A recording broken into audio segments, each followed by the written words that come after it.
So, the Moog Grandmother's Arpeggiator. In this video I will show you exactly what the various modes do and how they work, with lots of examples and practical demonstrations. Now, spoiler alert, this is not rocket science. In fact, they do exactly what it says on the tin.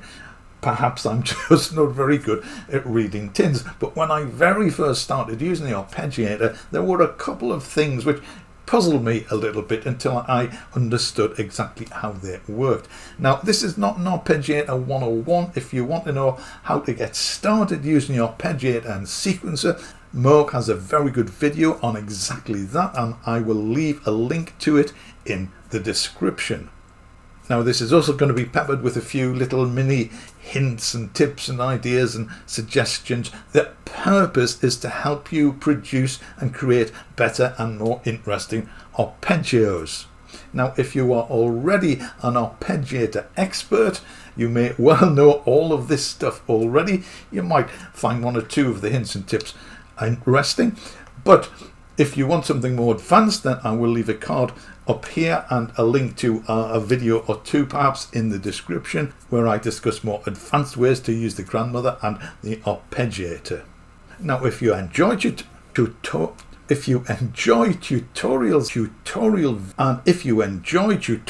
about synthesizers and synthesis and enjoy electronic music, then perhaps you'd like to consider subscribing to this channel, because that is what this channel is all about. And if you do, then please ring the bell. Thank you, so you get informed of new videos as soon as I release them.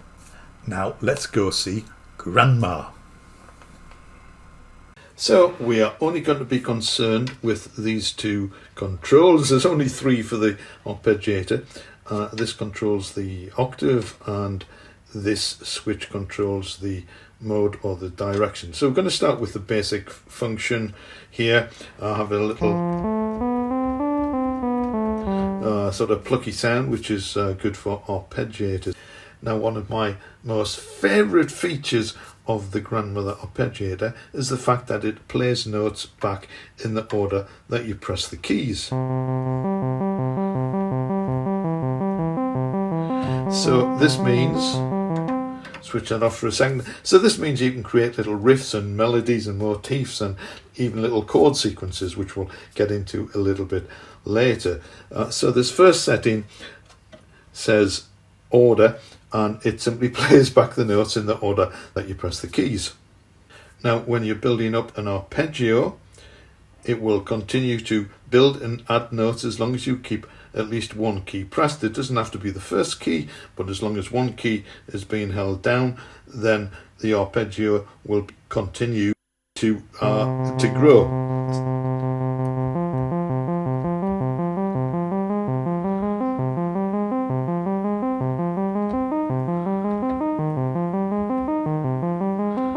So you can press any key and hold any key. As soon as you take all your fingers off the keys, that is the arpeggio fixed, and that will continue to play until you press another key, in which case it will be totally forgotten and it will start a new arpeggio like that. Okay, that is fairly simple and straightforward, I think. Now, many people, well, at least myself, tends to think of arpeggiators as something that plays a series of notes up and down the keyboard. So I think a lot of people, when they're building arpeggios, myself included, I tend to start at the lowest note and work my way up. But of course, this is not essential, or even in many cases desirable, particularly with the grandmother. We'll see why when we switch to the second position, and this is forward and reverse. So forward means it plays the notes in the order that you played them, exactly the same as the first position, and then it reverses them. So if we play a C arpeggio, it's playing the notes forwards and then in reverse.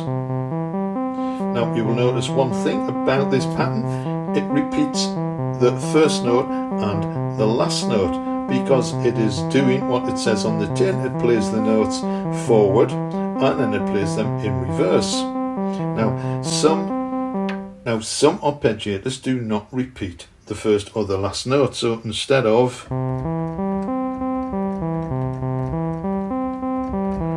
they will play.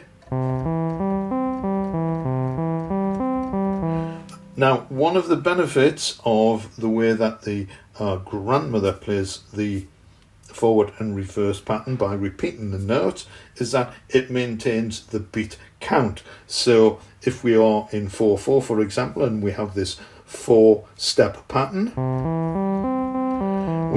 we maintain the 4 steps even when we put it in the forward and reverse mode. So if we create an arpeggio of 4 steps,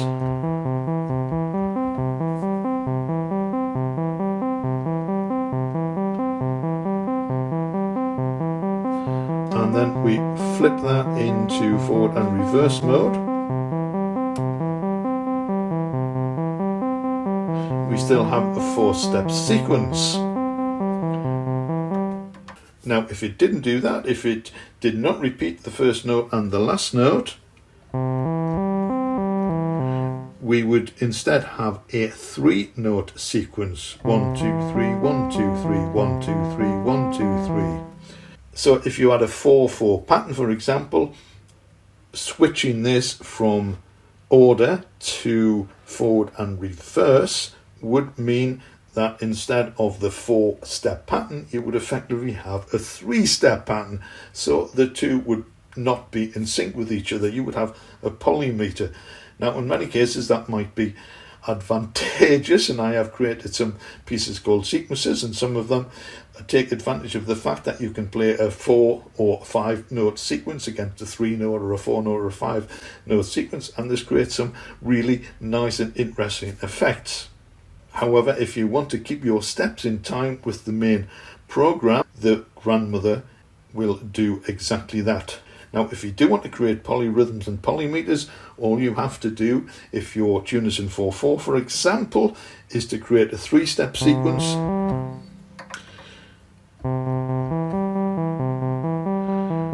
or a 5-step sequence,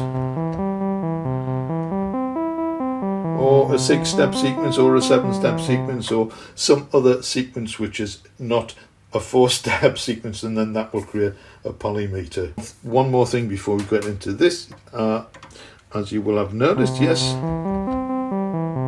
the notes, the first note and the last note repeat.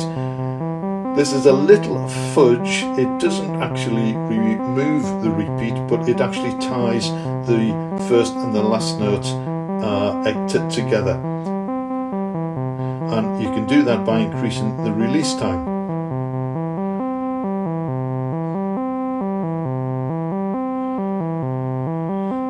So you still have the 4-step beat, but you don't have the repeated note.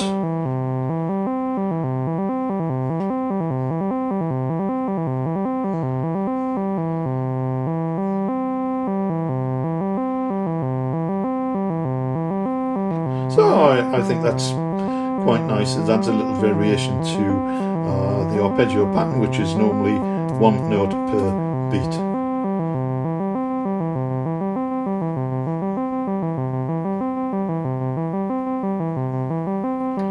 Okay, so the other option here is random. Now we'll come back to that in a moment, but first let us look at this bottom section, which is the octave.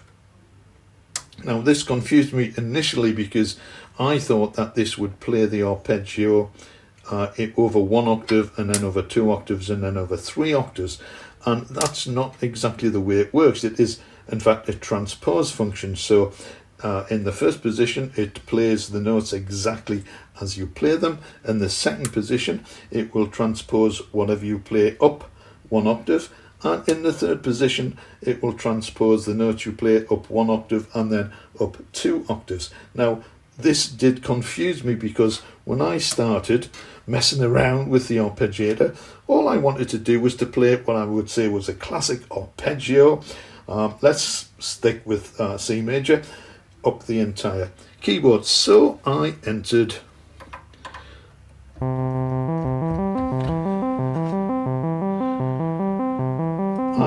a C major arpeggio, and I flip this to 2, expecting it to play across 2 octaves. And then 3 octaves. We'll put it back to 2 because that's easy to understand. And it's not quite doing it because it's repeating the last note.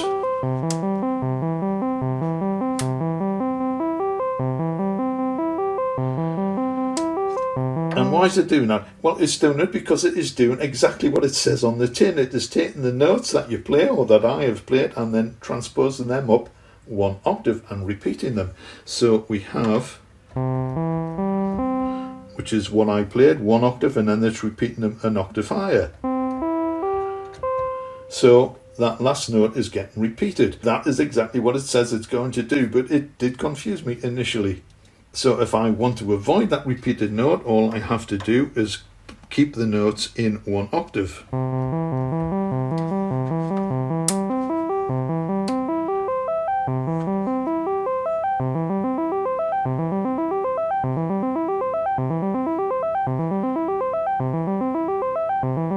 Simple. Now this repeated note occurs because the last note I play is the same, or it's the same pitch as the first note. So to avoid that, a little rule of thumb is simply do not make the last note the same as the first note. So if we go back to our wonderful C major arpeggio,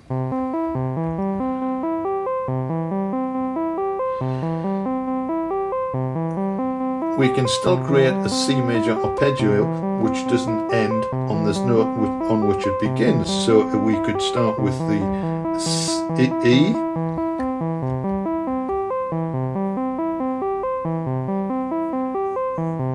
so the note does not repeat.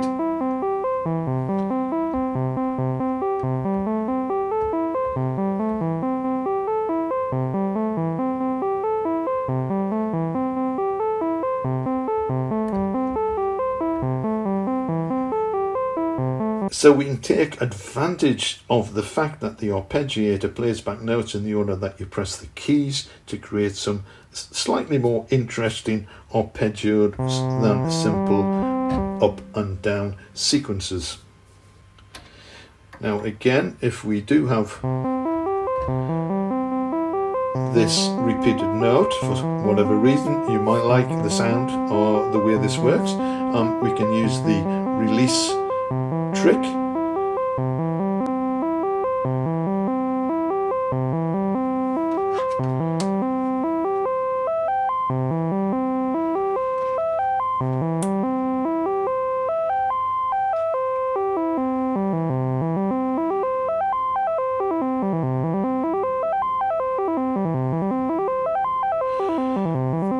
Now I think that's, now I sort of like that a little bit better than the repeated note. It depends what effect you're going for, of course.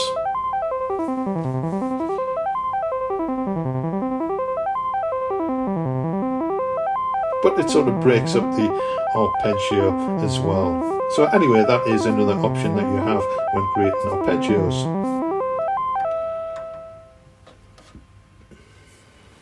Now the other thing left to look at is the random function. Before we do that, have you tried this? I'm sure you have, but just in case you haven't.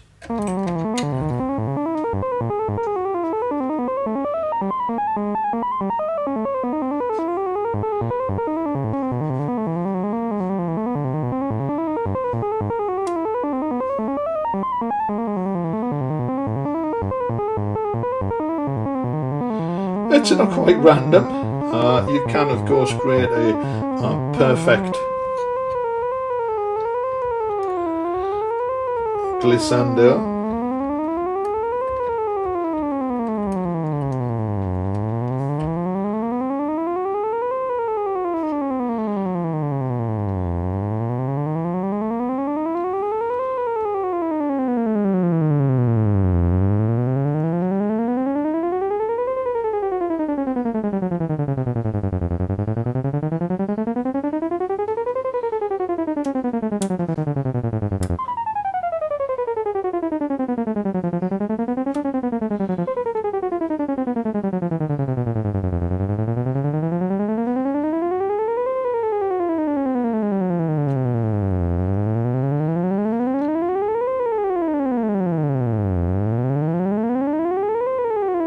And this time the release control, we've speeded this up quite a bit. It produces a more legato effect, which is a bit more like a glide than a stepped chromatic scale.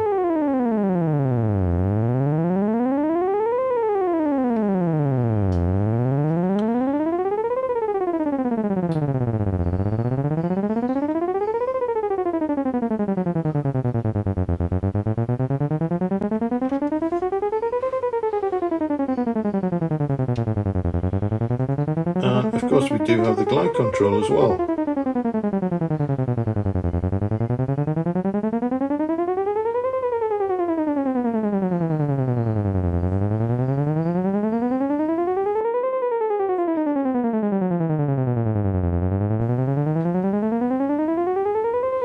Okay, so that's fun and interesting, I think. So let's have a look at the random function. This is one of my favorite functions again on the arpeggiator. So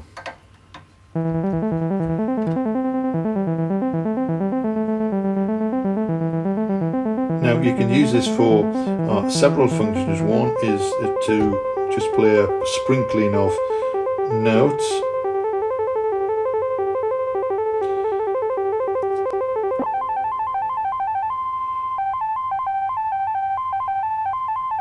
A sort of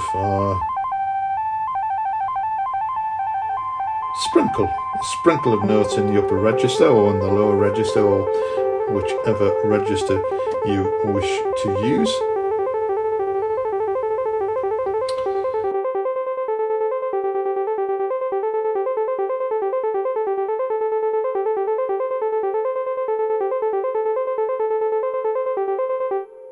But I know a lot of people like to use the random function to create sort of little tunes. So what's the best way to do that? If you want something which is vaguely melodic, the best way to do that is to limit the choice of notes that the random function can pick from. If we play an entire scale,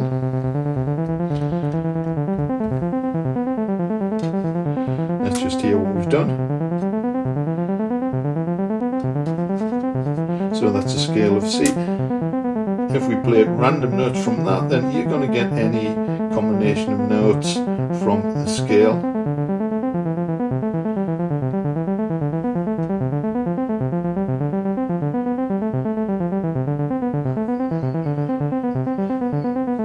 Which sort of sounds like a set of random notes from the scale of C. It's vaguely in tune because we are just using the white notes, but it's although it's in tune, it's not particularly tuneful. So one of the best ways to make it more tuneful, shall we say, is just to give it a choice of 3, 4 or 5 notes. The easiest way to do this is just to play the black notes. This is the pentatonic scale, which you're probably familiar with, and doing that gives the piece, gives the output, a very oriental flavour.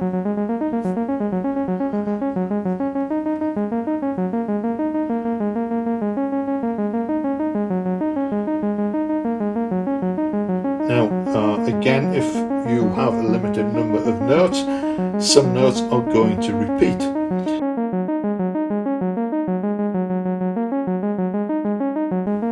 So we can use the release phase trick, if you like, to tie together the same notes of the same pitch.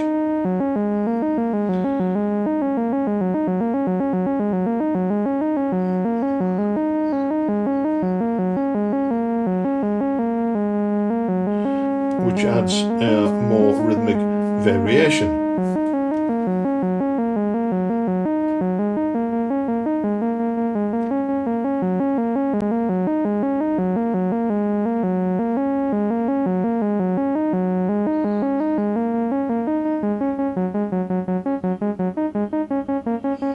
And if you want, and if you like the more plucky sound, if you turn up the reverb,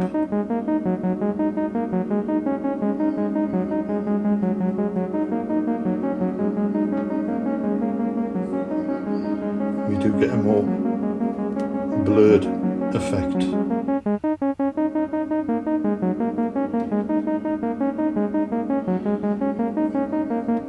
Okay, so that's great for pentatonic, but what if we want perhaps something a little bit more Western? Well, my favourite combination of notes to give the arpeggiator for a random function is those four notes: C, E flat, F, G, and A flat.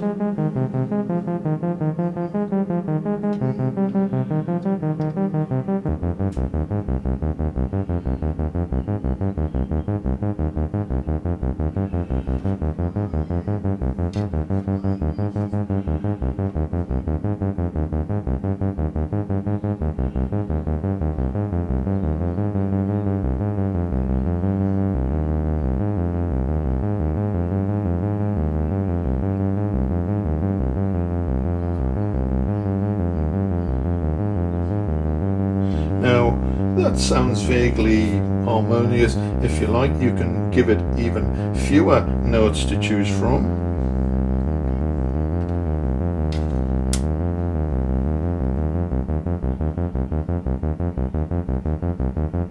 That's only 3 notes. It can't do a lot with that. You could give it 4 notes.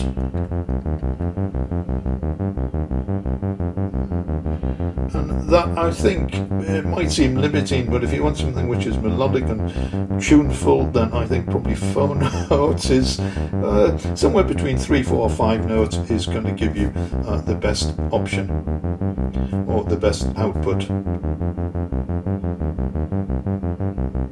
And again, using the release trick.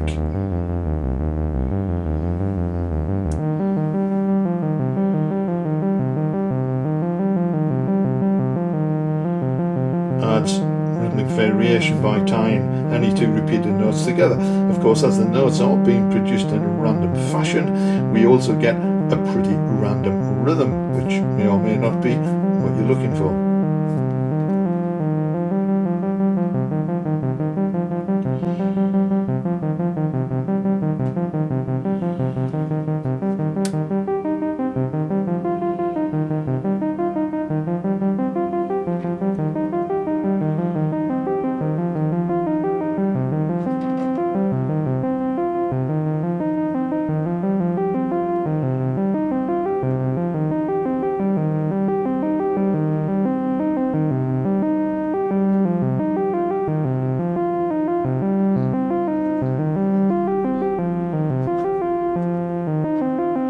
Now, you also find that the best transpose setting for random music, again this is just a purely a personal preference, is either on a 1, so it's not transposed at all, or 2. If you let it transpose itself over 3 octaves, it's sort of interesting, but there are a lot of big interval jumps, which doesn't sound natural, shall we say.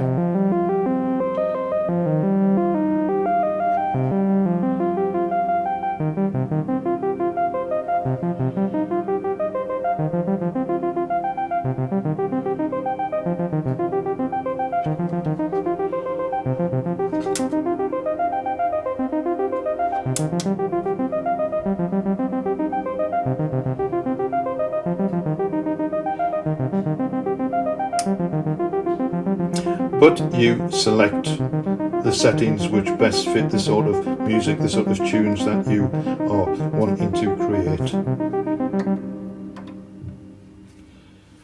So I hope you found that interesting and informative and perhaps a little bit inspiring, and perhaps you can use some of the ideas and suggestions when you are next creating some arpeggios. If you have any questions or comments or suggestions about how you might also be able to use the arpeggiator, then please leave them in the comments. Be really interested to hear what you have to say. And as always, I really do appreciate you taking the time to watch these videos. For that, thank you very much indeed. And I will see you again in the next one.